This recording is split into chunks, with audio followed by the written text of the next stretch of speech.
Bonjour et je voudrais tout d'abord vous souhaiter la bienvenue à notre école, l'école Amicwitch. L'école Amicwitch tire son nom de la langue Anishinaabe qui signifie la hutte du castor. Donc tout ce qui est amique en algonquin, ça a le rapport au castor.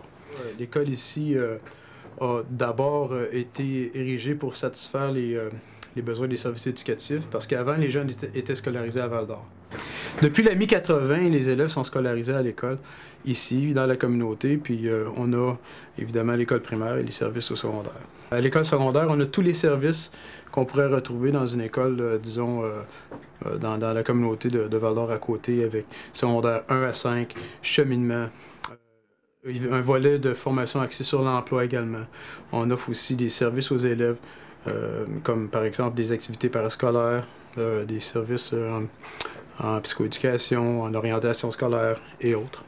Alors, l'école ici héberge à peu près 145 élèves sur tous les niveaux. On est environ une trentaine d'adultes, du personnel et enseignants et de soutien qui encadrent les élèves. On est en train de voir un exemple d'une passion qu'il y a à l'école Amicwitch. On a des périodes à tous les jours de EDL passion qu'on appelle. Alors, 5 jours sur 9, ce sont les EDL, études, devoirs et lecture. C'est un 40 minutes par jour pour que les jeunes puissent compléter leur apprentissage. Et 2 journées sur 9 jours, ce sont les passions. Donc, ce sont des enseignants qui vont partager leur passion avec leurs élèves. Présentement, on voit un exemple de la danse en ligne.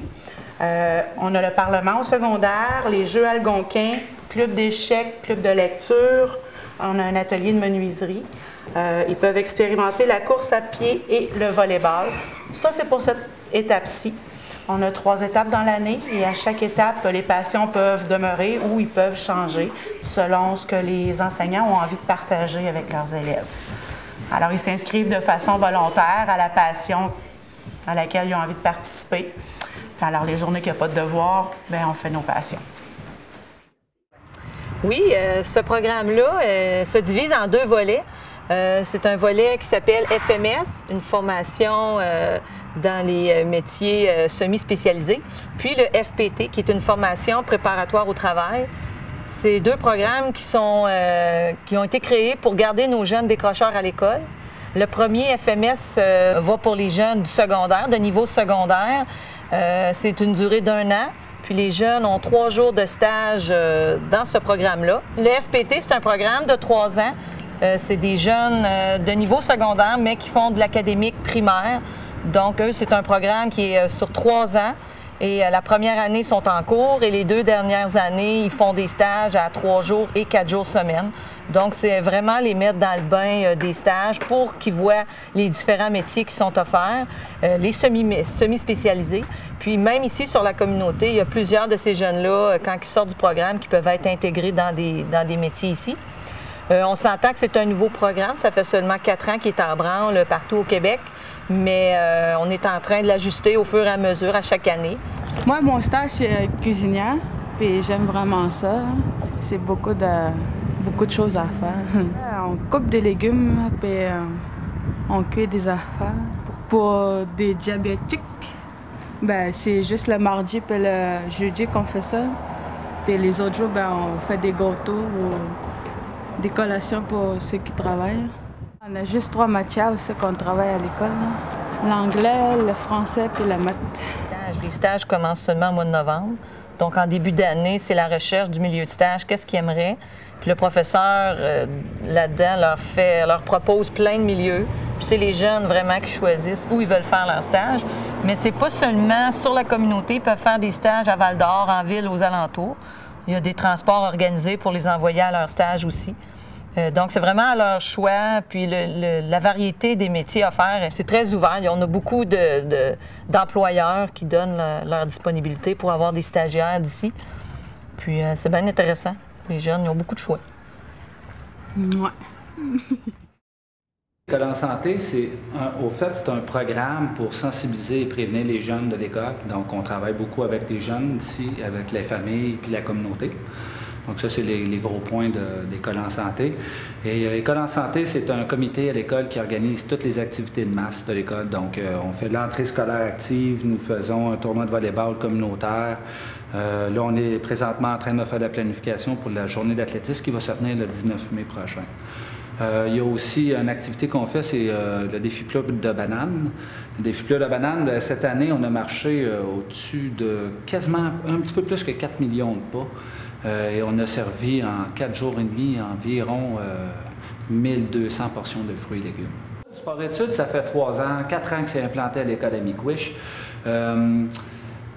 C'est pas nécessairement du sport scolaire, c'est une chose qui est différente. Donc, on agence qui est académique. Donc, les élèves ont la chance de faire de l'académique, mais non seulement de l'académique. Tu as aussi le domaine sportif, donc ils viennent en gymnase s'entraîner. Donc, environ sur un cycle de 9 jours, c'est entre 6 et 8 heures de pratique. Et non seulement ça, les filles doivent être ici à tous les jours, de 8h20 à 9h moins quart, pour faire des services, à tous les jours. Tu ne peux pas manquer plus que 3 pratiques ou 3 cours non motivés. Ça c'est un des critères. Le deuxième critère, c'est au niveau des retards et absences à l'école en général. Ça, il faut que tu sois en bas de 4 et tu ne dois pas manquer aucun tournoi. Si tu manques un tournoi ou une pratique en temps normal, on met fin au contrat. Bien, moi, je suis fière de représenter l'école à Miquich en tant que joueuse de volleyball. Dans les tournois, nous sommes les seules équipes qui sont autochtones. Voilà. Bonjour, mon nom c'est Éric Cloutier. Je suis éducateur à l'école à Miquich depuis 2 ans et demi. Mon rôle consiste à avoir du soutien avec les élèves, à accompagner. J'offre aussi le service d'activité sur l'heure du midi d'Hockey-Cosum et puis sur les temps de dépause, je fais de l'animation. Oui, bonjour. Moi, je suis éducateur à l'école de Miquich depuis 12 ans.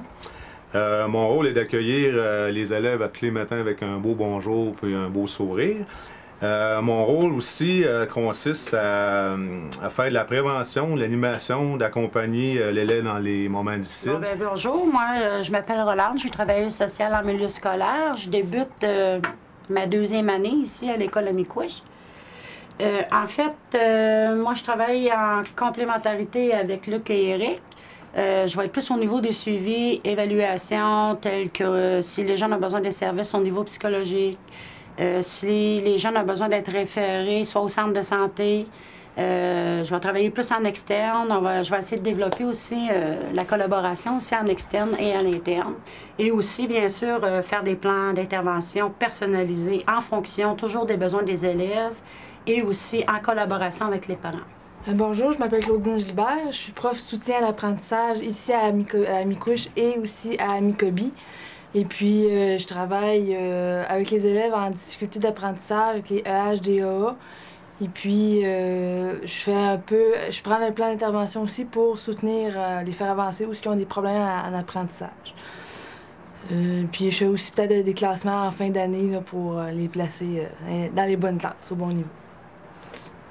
On a beaucoup de deuil dans la communauté, donc on a mis en emphase là-dessus cette année. Le besoin était criant, donc on a créé quand même un groupe de soutien, mais en deuil, mais juste pour les adolescents de l'école. L'élève, souvent, qui vient nous rencontrer, il a besoin de se faire écouter, il a besoin de ventiler, parce que souvent, à la maison, il peut être incompris. Des fois, il peut y avoir un conflit entre les parents, la conversation, elle peut mal tourner dans le sens que ça peut crier, donc l'enfant ne se fait pas écouter, il veut exprimer ses besoins, mais le parent ne l'écoute pas. Fait que nous, on est un support, un écoute quotidien avec les élèves, on les accueille à tous les jours pour ça. Et ça vient hebdomadairement ventiler dans nos bureaux, ils en ont besoin. Ici, ils se sentent en sécurité, ils se sentent compris, puis je pense que c'est très efficace et apprécié notre rôle comme intervenant à tous les jours. Ça fait 6 ans qu'on a parti le cours en entrepreneuriat ici à l'école. Je te dirais qu'au début, on a parti, il n'y avait rien de fait. On a créé, première, une cantine ici. On a participé à un concours, en entrepreneuriat autochtone. On a remporté la 3e place. Ensuite, on a parti un service de traiteur. Et depuis ce temps-là, je vous dirais que les 2-3 premières années, on a travaillé, on a fait des voyages à Gatineau. Puis par la suite, on a commencé à faire des voyages internationaux. On a fait Orlando, Cuba, France.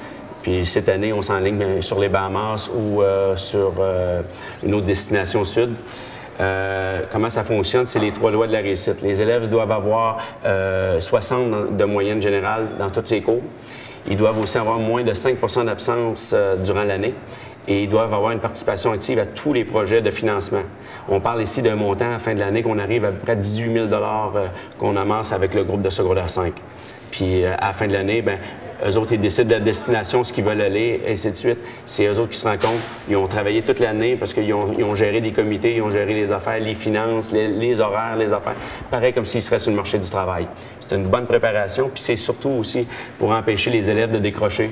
En ayant un beau projet de même en secondaire 5, il y a plus d'élèves qui se rendent en secondaire 5, puis au lieu de dire « Ah, je trouve ça dur, j'ai vécu de quoi de dur », ou ça les motive encore plus, puis malgré ça, ils réussissent à finir leur 5, puis après ça, choisir s'ils veulent aller faire un DEP ou cégep, et ainsi de suite. Ça paraît pas, là, mais avec le groupe d'élèves qu'on a là, on a fait au-dessus de 250 heures à gérer la cantine puis les services de traiteurs. Les services de traiteurs, c'est juste en dehors des heures de classe en plus. Fait que c'est le matin, on rentre à 7 heures, on finit le soir vers 7-8 heures. Les directeurs des services, ils savent notre projet, là, puis leur commande, c'est par nous autres qui passent en premier avant d'aller voir ailleurs. Là. Puis la plupart du temps, on accepte.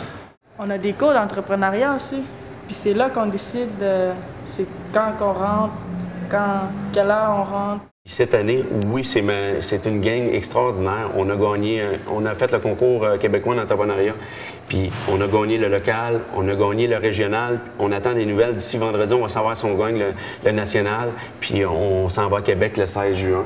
Fait qu'on va voir ce qui en suit, si on est capable de faire ça. Mais même juste avoir gagné le régional, c'est déjà une première au Lac-Simon. C'est un gros pas qu'on a franchi. Les jeunes qui sont ici peuvent marcher la tête haute à la fin de l'année.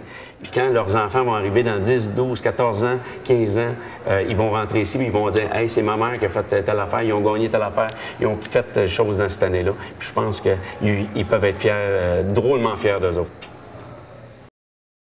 Oui, on a un projet méritant à l'école. On a fait un tableau. Puis l'objectif de ce tableau-là, c'est d'augmenter la motivation et la persévérance scolaire. Pour le tableau, à tous les 9 jours, les enseignants et enseignantes déterminent l'étudiant ou les étudiants qui vont être sur le tableau. Et à la fin de l'année, on fait un gala Méripasse qui vient couronner ceux qui ont été le plus souvent, ceux qu'on a retrouvés le plus souvent sur les tableaux. Là, on les fait venir à l'avant, on leur remet des diplômes. Moi, je regarde dans mes 9 jours, il y a un élève qui a sorti plus que d'autres, il va être peut-être nommé pour ces 9 jours. Par les devoirs, par son attitude, par sa présence, c'est pas juste, c'est plusieurs critères. Pour moi, là, dans ma classe, c'est un élève là, que tu vois, il m'arrache, puis là, ce cycle-là, parce que c'est sur un cycle de 9 jours, bien, là, il s'est démarqué. Mon rôle ici, mon travail au quotidien à l'école, évidemment, bien, je suis directeur, mais c'est aussi être la personne qui va être à l'écoute des besoins de tout le monde, autant les adultes que les jeunes. Voir à ce que l'école s'en aille dans une certaine direction, un peu comme le capitaine d'un bateau, puis s'assurer que tout le monde est satisfait des besoins qu'ils manifestent, puis de voir que tous ensemble ici, on s'en va vers un but commun.